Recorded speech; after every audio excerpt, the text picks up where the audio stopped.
Good morning class. My self Shivam Singh और हम start करेंगे आज सेक्शन फार्मूला।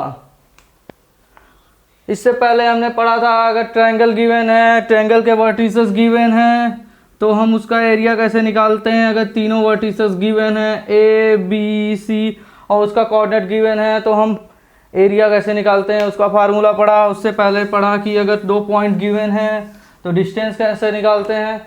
आज पढ़ेंगे सेक्शन फार्मूला। ये सेक्शन फार्मूला क्या होता है, फर्स्ट हम देखेंगे। सेक्शन फार्मूला होता है 2 टाइप्स का होता है। फर्स्ट हम देखेंगे इंटरनल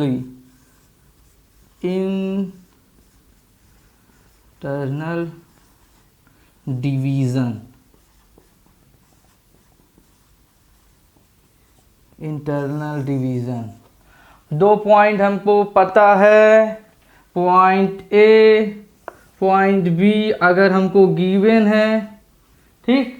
2 पॉइंट हमको गिवन है, पॉइंट ए पॉइंट बी, उसका कोऑर्डिनेट है, ए पॉइंट का कोऑर्डिनेट है हमारे पास x1 y1 और बी पॉइंट का कोऑर्डिनेट जो है हमारे पास है x2 y2। x1 y1 x2 y2 given है।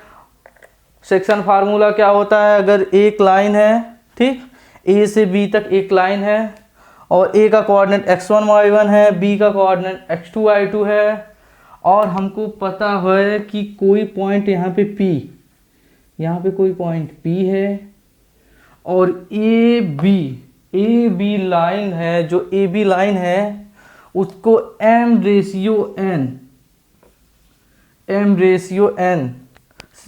रेशियो में डिवाइड कर रहा है।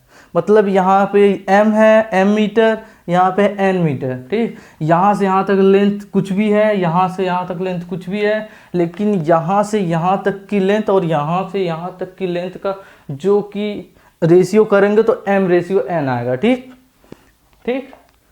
तो हमको फाइंड करना है P पॉइंट क्या है, इसकी वैल्यू निकालनी है, इसका कोऑर्डिनेट निकालना है, ठीक। सेक्शन फार्मूला क्या है, 2 टाइप का होता है। अगर कोई लाइन को इंटरनली डिवाइड कर रहा है तो ये लाइन हो गया हमारे पास, ए बी लाइन हो गया, इसको ये डिवाइड कर रहा है, कौन सा पॉइंट, पी पॉइंट डिवाइड कर रहा है और किसने रेशियो में डिवाइड कर रहा है, एम रेशियो एन रेशियो, ठीक। रेशियो क्या है इसका, एम रेशियो एन, ठीक। ये पॉइंट डिवाइड कर रहा है। अब क्या करेंगे, इसके कोऑर्डिनेट को कैसे लिखेंगे, इसका फार्मूला x इक्वल टू, इसको आपको याद करना पड़ेगा, x equal to m x2, ठीक। जब हम यहाँ लिखेंगे m लिखेंगे तो x2 लिखेंगे, ठीक। और जब n लिखेंगे तो हम क्या लिखेंगे, x1। याद करने के लिए हम बता रहे हैं कि अगर हम इस m1 ले रहे हैं तो यहाँ पे x2 का मल्टीप्लाई करेंगे और जब n ले रहे हैं तो x1 का मल्टीप्लाई करेंगे, ठीक है। Divide by m plus n और y का कोऑर्डिनेट हम निकाल रहे हैं इस पॉइंट का, तो क्या लिखेंगे, m y2 plus n y1 upon m plus n, ठीक। ये आपको याद करना पड़ेगा, आप इसको नोट करके लिख लीजिए। आपको ऐसे ही फार्मूला गिवन होगा, आपको ऐसे ही क्वेश्चन आएगा कि ए बी 2 पॉइंट है, ठीक। और जो पी पॉइंट है इसको एम रेशियो एन रेशियो में डिवाइड कर रहा है तो इसका कोऑर्डिनेट क्या होगा, ठीक है। 2 पॉइंट गिवन है, उनसे एक लाइन बन रही है और P पॉइंट का हमको कोऑर्डिनेट पूछेगा और ये m रेशियो n में डिवाइड कर रहा है, तो उसके लिए क्या लिखेंगे, m x2 plus n x1, ठीक। जब यहाँ m लिखेंगे तो x2 से मल्टीप्लाई कर देंगे, प्लस जब यहाँ n लिखेंगे तो x1 से मल्टीप्लाई कर देंगे, अपॉन m प्लस n करेंगे, ठीक।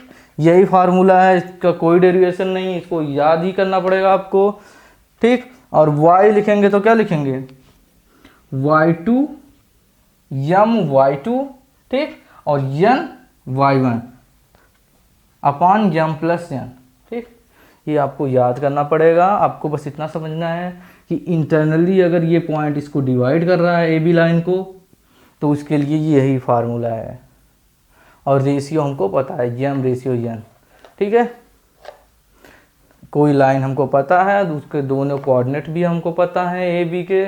तो एक पॉइंट पी है जो इंटरनली मतलब इस लाइन के बीच में, यहाँ पे नहीं, यहाँ पे प्रेजेंट है, इन दोनों पॉइंट के बीच में प्रेजेंट है और इस लाइन को यम रेशियो एन में डिवाइड कर रहा है। तो उसके लिए हमारे पास ये फार्मूला है। ठीक, इससे हम क्वेश्चन भी सॉल्व करेंगे, ये इंपॉर्टेंट है आपके लिए, तो इसको आपको रिमेंबर करना पड़ेगा। ठीक, आप पॉज करिए, इसको नोट करिए 1-2 सेकंड के लिए। ठीक, पॉज हो गया। अब हम पढ़ते हैं, अब हम देखेंगे एक्सटर्नली अगर डिवाइड कर रहा है तो क्या होगा। ठीक,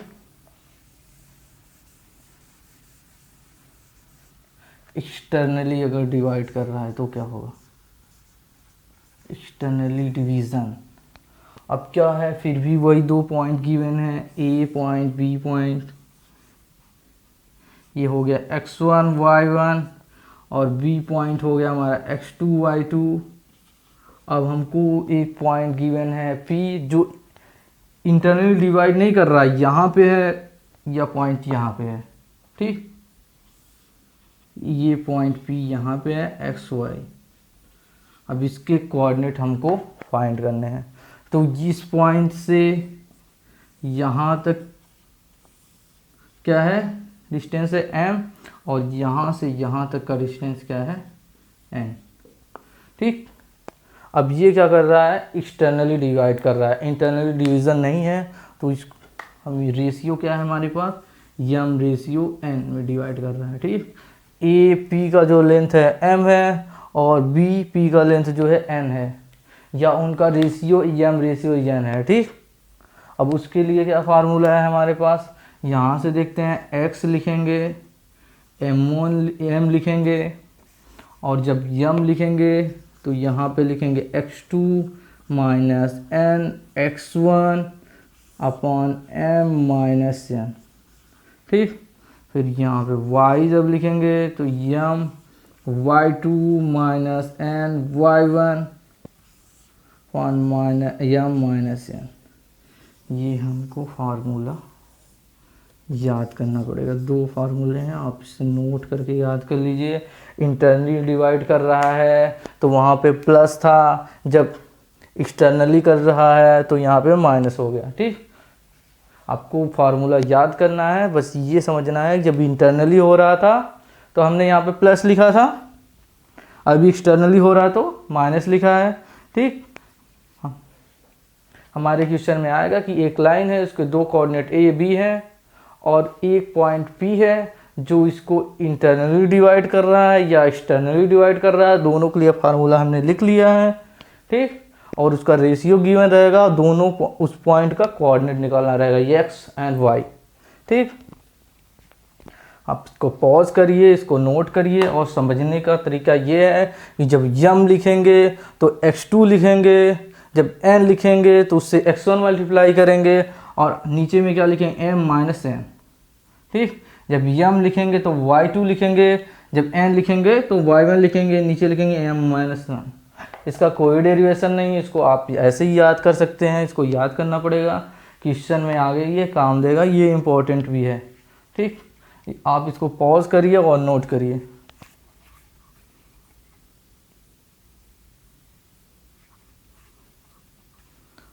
अब इसके आगे हम देखते हैं कि अगर जो ये डिवीज़न है, जो ये सेक्शन है, अगर ये क्या है, मिड पॉइंट है, अगर ये मिड पॉइंट है तो क्या होगा उसके लिए, मिड पॉइंट,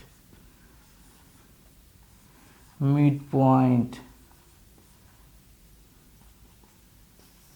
अगर ये पॉइंट क्या है, मिड पॉइंट है, अगर ये ए है, ये बी है, ये ए है, तो ये x1 y1 हो गया, ये x2 y2 हो गया, और ये पॉइंट हमारा P है। ठीक, इसके कोऑर्डिनेट हमको फाइंड करने हैं, लेकिन ये पॉइंट मिड पॉइंट है, ये m रेशियो n में डिवाइड कर रहा है। तो अगर ये मिड पॉइंट है, इन दोनों के बीच का पॉइंट है, तो ये डिस्टेंस इक्वल होगी, means m equal to n होगा, m इक्वल टू n होगा। जब ये डिस्टेंस इक्वल है तो उसका रेशियो भी क्या होगा, इक्वल ही होगा ना। तो हम क्या लिखेंगे यहाँ पे m इक्वल टू n। अब हमारे पास फार्मूला पता है कि x इक्वल टू क्या होता है, x equal to m x2 plus n x1 upon m plus n। ठीक, अगर इस फार्मूले में m की जगह n पुट कर देते हैं तो क्या होता है, क्योंकि दोनों इक्वल हैं, क्योंकि ये मिड पॉइंट है, m इक्वल टू n है, तो यहाँ पे m की जगह हम n लिखते हैं।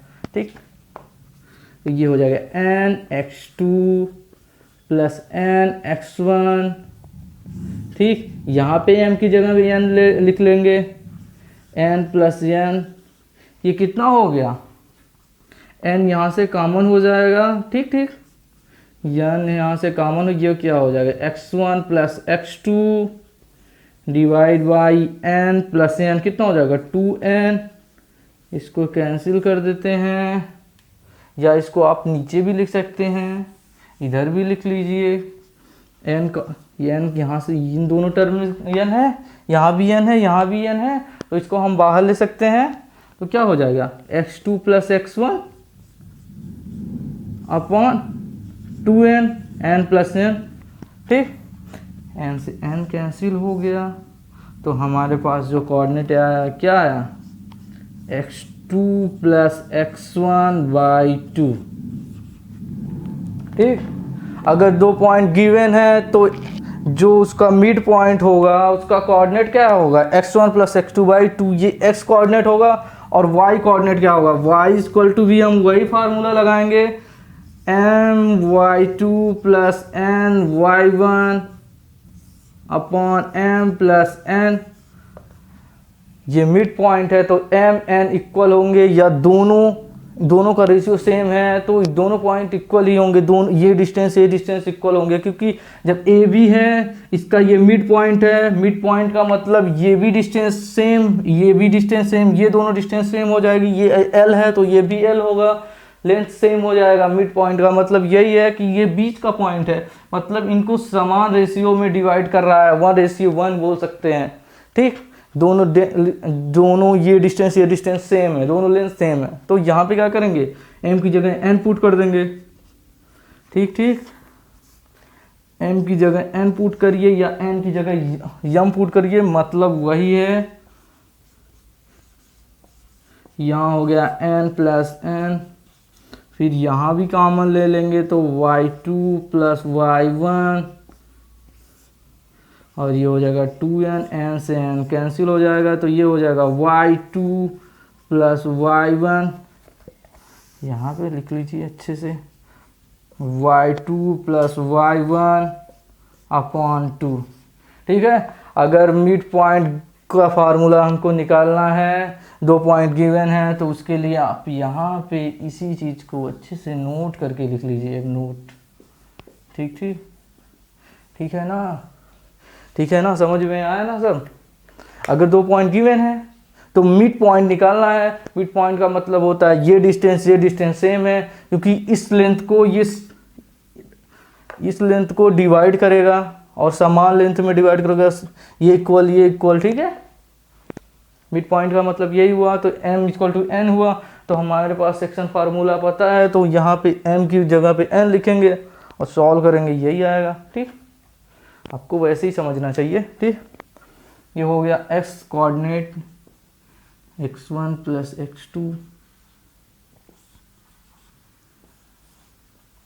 ये हो गया y1 प्लस y2। ठीक है, ये मिड पॉइंट है ना, तो एक तरीके से ऐसे भी समझ सकते हैं कि ए पॉइंट का एवरेज ही तो होगा, इसका इन दोनों पॉइंट को ऐड करके हाफ कर देंगे तो क्या होगा, उसका एवरेज ही तो होगा। वही चीज़ है ये, या आप सेक्शन फार्मूले से फाइंड करिए। तो इसको आप याद करना पड़ेगा, क्योंकि अगर आपको मिड पॉइंट निकालने के लिए यहाँ तक आप जा नहीं सकते, आपको डायरेक्ट यहाँ से याद करना होगा, ठीक। और सेक्शन फार्मूला दो होता है, एक अगर इंटरनली डिवाइड कर रहा है, दूसरा एक्सटर्नली, ठीक।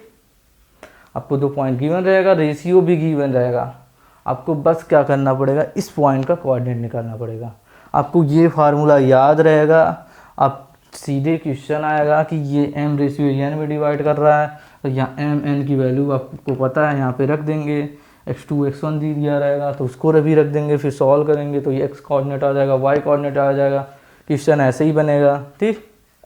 आप इसको अच्छे से समझ लीजिए, और इसमें समझना कुछ नहीं है, ठीक है। ये फार्मूले आपको याद करना पड़ेगा, बस आपको समझना क्या है कि ये पॉइंट इसको कैसे डिवाइड कर रहा है, इन दोनों पॉइंट को, इस लेंथ को कैसे ये डिवाइड कर रहा है। इंटरनली डिवाइड कर रहा है तो उसका फार्मूला लगाइए, एक्सटर्नली डिवाइड कर रहा है तो उसका फार्मूला लगाइए, ठीक। और मिड पॉइंट पूछ रहा है तो उसके लिए क्या करेंगे, x1 + x2 y2 और y equal to y1 + y2 y2, ठीक। अब इसको पॉज करिए, इसको नोट करिए। फर्स्ट क्वेश्चन है हमारे पास, find the coordinate of the point which divided the join of A and B in the ratio of 2:7, ठीक। ये क्वेश्चन वही है, सेक्शन फार्मूला का है, इसमें भी यही बोला है कि वो पॉइंट हमको फाइंड करो, उस पॉइंट का कोऑर्डिनेट फाइंड करो जो कि ए बी से ए बी दो पॉइंट है, उनको 2:7 रेशियो में डिवाइड कर रहा है, ठीक। यहाँ से देख लेते हैं, find the coordinate of the point, find the coordinate of the point, उस पॉइंट का कोऑर्डिनेट हमको फाइंड करना है, विच divide the join of A and be in the ratio of 2:7। ए और बी को 2:7 में डिवाइड कर रहा है, इसको जो ज्वाइन कर रहा है लाइन, उसको 2:7 में क्या कर रहा है, डिवाइड कर रहा है। ये हमारा हो गया ए, ये हमारा हो गया बी, ठीक। और इसका कोऑर्डिनेट, ए का कोऑर्डिनेट कितना है, -5 11, -5 का 11, और बी का कोऑर्डिनेट क्या है, 4 -7, ठीक। और इस जो पॉइंट डिवाइड कर रहा है, पी पॉइंट मान लो डिवाइड कर रहा है, तो कितने रेशियो में डिवाइड कर रहा है, 2:7, ठीक। एम की वैल्यू क्या है, 2:7 में डिवाइड कर रहा है, मतलब जो एम की वैल्यू है वो 2 है, और एन की वैल्यू क्या है, 7 है, ठीक ठीक। 2:7 में डिवाइड कर रहा है तो एम की वैल्यू क्या है, 2 है, एन की वैल्यू क्या है, 7 है, तो यहाँ लिखेंगे 2:7। और पी पॉइंट का हमको कोऑर्डिनेट क्या करना है, फाइंड करना है। आपको समझ में आ रहा होगा कि अगर 2 पॉइंट गिवन है, उनको इंटरनली डिवाइड कर रहा है पॉइंट पी 2:7 में, तो उसके लिए हमारे पास सेक्शन फार्मूला है। क्या फार्मूला है, एक्स कोऑर्डिनेट निकालने के लिए m x2 + n x1 upon m + n, ठीक। तो ये हमारा हो गया x1, ये हमारा हो गया y1, ठीक। ये हो गया x2, ये हो गया y2, ठीक। x1 y1 हमको पता है, 2 पॉइंट पता है, उनको डिवाइड कर रहा है कोई पॉइंट, उसका कोऑर्डिनेट निकालना है। किस रेशियो में डिवाइड कर रहा है, 2:7 रेशियो में डिवाइड कर रहा है। अब m की वैल्यू क्या है हमारे पास, 2, तो यहाँ पे हम क्या करेंगे, m की जगह पे लिखते हैं 2, x2 हमको पता है कितना है, 4, x2 कितना है, 4, n की वैल्यू कितनी है, 7 है, n की वैल्यू कितनी है, 7, और x1 हमारे पास कितना है, -5, तो यहाँ लिखेंगे -5 अपॉन m + n, m की वैल्यू कितनी है, 2, और n की वैल्यू कितनी है, 7, तो यहाँ पे हम लिखेंगे, ये हो गया कितना, 8, 2 × 4 कितना हो जाएगा, 8 हो गया, ठीक ठीक। और 5 मल्टीप्लाई बाई 7 कितना हो गया, -35। और 2 + 7 कितना हो जाएगा, 9। ठीक, तो ये कितना आ गया हमारा, -27। 8 में से -35 करेंगे कितना होगा, 27। -27 डिवाइड बाई 9, तो ये कितना हो जाएगा, -3।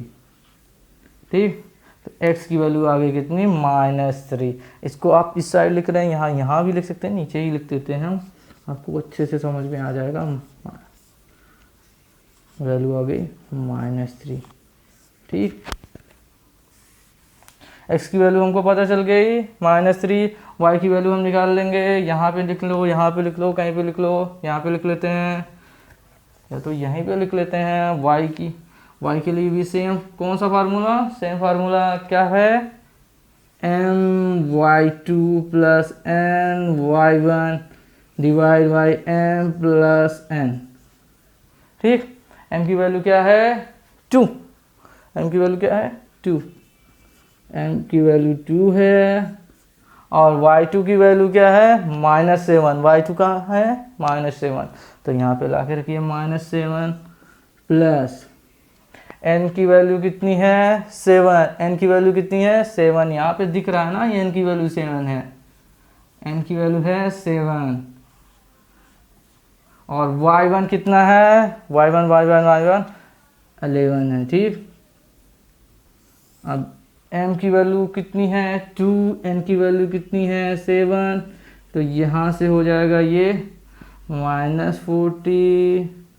ठीक, और ये हो जाएगा 77 डिवाइड बाई 9। 2 + 7 कितना हो जाएगा, 9। ये हो जाएगा आपका 63 डिवाइड बाई 9। ठीक, और ये वैल्यू आ गई 7। ये वैल्यू आ गई 7। तो हमको कोऑर्डिनेट पता चल गया क्या है आंसर हमारा। हमारा आंसर क्या है, xp की वैल्यू क्या है, x1 हमारे पास है -3 और x हमारे पास है -3 और y क्या है 7। ये हमको कोऑर्डिनेट पता चल गया। ठीक, कोई भी क्वेश्चन आएगा सेक्शन फार्मूले से आएगा तो हम इसी तरीके से सॉल्व करेंगे। 2 पॉइंट गिवन रहेगा, m/n।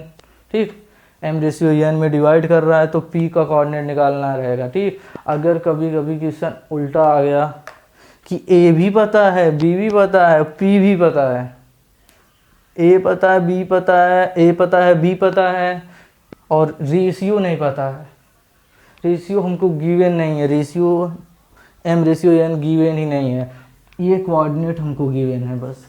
तो हम क्या करेंगे, m/n की वैल्यू निकाल लेंगे। कैसे निकालेंगे, कैसे निकालेंगे, यहाँ पे क्या करेंगे, x की वैल्यू गिवन होगी तो यहाँ पे x की वैल्यू रख देंगे, बाकी x1 y1 की वैल्यू रख देंगे, 2 इक्वेशन आ जाएगी और कुछ उसमें क्या करेंगे, कुछ ऐड करेंगे, सब्ट्रैक्ट करेंगे और क्या हो जाएगा, आंसर आपका आ जाएगा। ठीक है, इसी तरीके से क्वेश्चन बनते हैं। आगे चल के अगर कोई क्वेश्चन और आएगा जिसको मुझे लगेगा आपको बताना है तो मैं इसको बताऊंगा। तो हर टाइप के 6 क्वेश्चन हम आपके सामने रख दे रहे हैं, आप इसको सॉल्व करिए, समझिए। ठीक है, सेक्शन फार्मूला जितने टाइप का होता है मैंने आपके सामने रख दिया। ठीक, इंटरनली डिवाइड कर रहा है, एक्सटर्नली डिवाइड कर रहा है, तो क्या क्या फार्मूला है ये आपका क्वेश्चन है। नेक्स्ट टॉपिक है हमारे पास inclination of line. Inclination of line कि कोई भी लाइन इंक्लाइंट है तो जो उसका एंगल होगा वो क्या होगा, कैसे होगा, तो हम ये देखते हैं एक्स कोऑर्डिनेट में। ये देखते हैं, ये हमारा हो गया एक्स एक्सिस, ये हो गया वाई एक्सिस, ये हमारा हो गया एक्स एक्सिस, ये एक्स एक्सिस हो गया, ये हो गया हमारा वाई एक्सिस। देखो देखो देखो, जितना जितना हमने डिस्कशन किया, जितने पॉइंट का डिस्कशन हो रहा है, जो फार्मूले का यूज़ हो रहा है, जो फार्मूला हम आपको बता रहे हैं, ठीक है, जितनी चीज़ें इम्पोर्टेंट है उसको बताना ही है। ऐसा नहीं कि कुछ ज़्यादा हो रहा है या कुछ भी, तो आप इसको अच्छे से समझते जाइए। कुछ ऐसा नहीं है कि एक्स्ट्रा बता रहे हैं, लेकिन इतना आपको बताना ही पड़ेगा, नहीं तो आपका भला नहीं होगा, फिर क्वेश्चन नहीं सॉल्व होंगे। आपको बेसिक से उठा के बेसिक तरीके से समझा रहे हैं, जितना हो सकेगा। जिस चीज़ का डेरिवेशन होना चाहिए उसका डेरिवेशन हो रहा है, जिसका नहीं होना चाहिए उसका नहीं हो रहा है। ठीक, जैसे आपको पढ़ना चाहिए, जितना आपको पढ़ना चाहिए उसी तरीके से हम आपको समझा रहे हैं। तो ठीक, एक एक पॉइंट क्लियर होगा, ऐसा नहीं है कि कोई पॉइंट छूटा रहेगा, सब पॉइंट क्लियर होगा। छोड़ने में कोई फ़ायदा नहीं है। ठीक है, जो भी पढ़ना है अच्छे से पढ़ना है ताकि उसका यूज़ कर सकें। इंक्लिनेशन ऑफ लाइन, कोई लाइन है तो उसका थीटा फाइंड करना है, और अगर बोल दिया क्वेश्चन में कि इंक्लाइंड है और थीटा है उसका 45 या 95 या कुछ भी एंगल है, तो हमको देखना है वो कहाँ से इंक्लाइंड है, एंगल कहाँ से लेते हैं। तो हम आपको बता रहे हैं कि एंगल, अगर ये लाइन है, मान लो ये लाइन है, ये हमारे पास लाइन है, तो एंगल कहाँ से लेंगे, पॉजिटिव एक्स एक्सिस से। पॉजिटिव एक्स एक्सिस से हमेशा एंगल ऑफ इंक्लिनेशन किससे होगा, एक्स एक्सिस से होगा। उस लाइन का एंगल ऑफ इंक्लिनेशन हो गया एक्स एक्सिस से। ठीक, थीटा हम हमेशा एक्स एक्सिस से लेंगे। ठीक, ये लाइन हो गया कोई, अगर उसका एंगल हमको लेना है तो ऐसे लेंगे, एक्स एक्सिस से, एक्स एक्सिस से ही हमेशा एंगल लेंगे। और एक्स एक्सिस तो ये भी पॉजिटिव एक्स एक्सिस है, हम ये भी एंगल ले सकते हैं, इधर से भी एंगल ले सकते हैं ना। हम इधर से ही क्यों ले रहे हैं, हम यहाँ से भी एंगल ले सकते हैं, ये भी पॉजिटिव एक्स एक्सिस है। ठीक, ये लाइन हो गया तो हम इधर से भी एंगल ले सकते हैं, इधर से भी ले सकते हैं ना। ऐसा नहीं है, हम एंगल हमेशा पॉजिटिव एक्स एक्सिस से लेंगे। और किस डायरेक्शन में लेंगे, ये पॉजिटिव एक्स एक्सिस से हमने एंगल को उठाया, देखो देखो देखो अभी समझ में आएगा कि एंगल कहाँ से और कैसे ले रहे हैं। ये पॉजिटिव एक्स एक्सिस है, यहाँ से एंगल लेंगे और इस लाइन के बीच का, ये पॉजिटिव एक्स एक्सिस से उठाया और ये हमारा हो गया एंगल थीटा। और ये किस डायरेक्शन में है, एंटी क्लॉकवाइज डायरेक्शन। क्लॉक हमारा ऐसे घूमता है और एंगल कैसे घूम रहा है, अपोजिट डायरेक्शन में, मीन्स एंटी क्लॉकवाइज डायरेक्शन में। तो क्या होगा, एंगल जो लेंगे वो पॉजिटिव एक्स एक्सिस से लेंगे और एंटी क्लॉकवाइज